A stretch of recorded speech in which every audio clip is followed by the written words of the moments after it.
Saya telah diberi laporan oleh aparat-aparat bahwa terdapat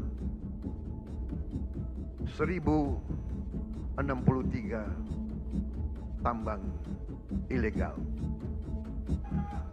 dan potensi kekayaan yang dihasilkan oleh 1063 tambang ilegal ini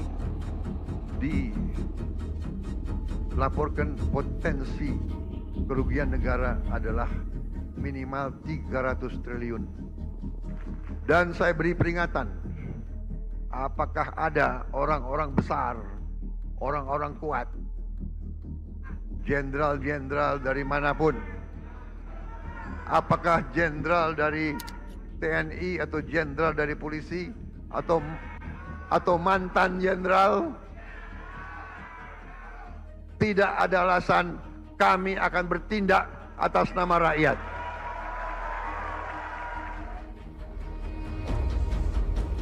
Bismillahirrahmanirrahim. Assalamualaikum warahmatullahi wabarakatuh.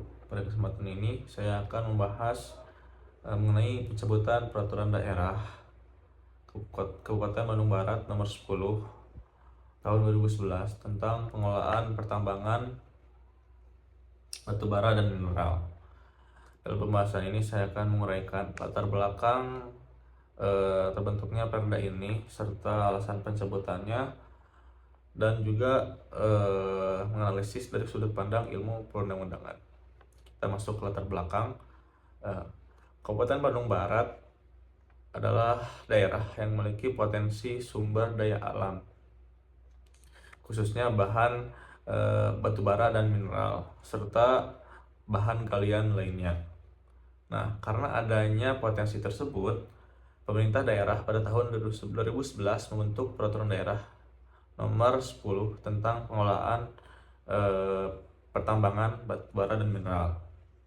Nah, tujuan utama perda ini pada saat itu adalah untuk mengatur kegiatan pertambangan agar lebih tertib dan meningkatkan pendapatan daerah, juga menjaga lingkungan dan memberi kepastian hukum bagi pelaku usaha pertambangan. Nah, namun seiring berkembangnya hukum nasional, terjadi perubahan besar dalam sistem kewenangan pertambangan di Indonesia setelah berlakunya Undang-Undang Nomor 24 Tahun 2014 nomor 23 Tahun 2014 tentang pemerintahan daerah, yang mana kewenangan pengelolaan pertambangan yang awalnya berada di kota dan kabupaten dialihkan ke provinsi dan pemerintahan pusat. Nah, akibat perubahan kewenangan tersebut, pemerintah kabupaten tidak lagi berwenang mengatur izin dan pengelolaan pertambangan, juga menjadi bukan kewajiban untuk diatur. Nah, karena itu Perda Kabupaten Bandung Barat nomor 10 tahun 2011 menjadi tidak relevan dan dicabut. Jadi pencabutan perda ini bukan karena semata-mata perda ini buruk, tapi karena adanya perubahan sistem nasional yang lebih tinggi. Dalam perda ini terdapat beberapa jenis norma hukum, yaitu norma perintah, misalnya kewajiban pemegang izin untuk menjaga lingkungan hidup. Lalu ada norma larangan, seperti larangan melakukan penambangan tanpa izin. Lalu yang terakhir ada jenis norma kebolehan, yaitu pihak swasta ataupun badan usaha diperbolehkan melakukan pertambangan selama mendapatkan izin. Dari sisi rumusan, beberapa ketentuan cukup jelas, seperti kewajiban memiliki izin, menjaga lingkungan, namun ada beberapa pasal yang multitafsir. Dalam praktiknya, efektivitas perda ini juga menjadi hambatan, seperti lemahnya pengawasan, adanya tambang ilegal, dan juga keterbatasan aparat.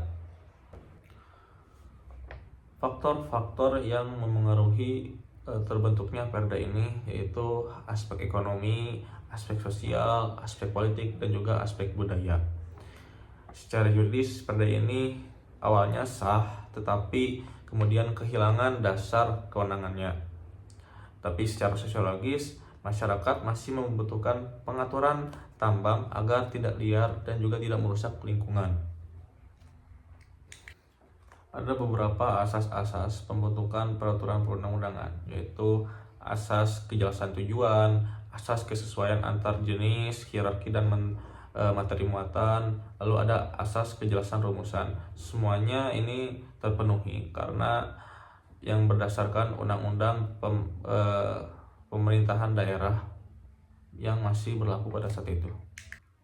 Permasalahan utama dari perda ini itu bukan soal isi norma hukum, tetapi pada perubahan kewenangan hukum nasional.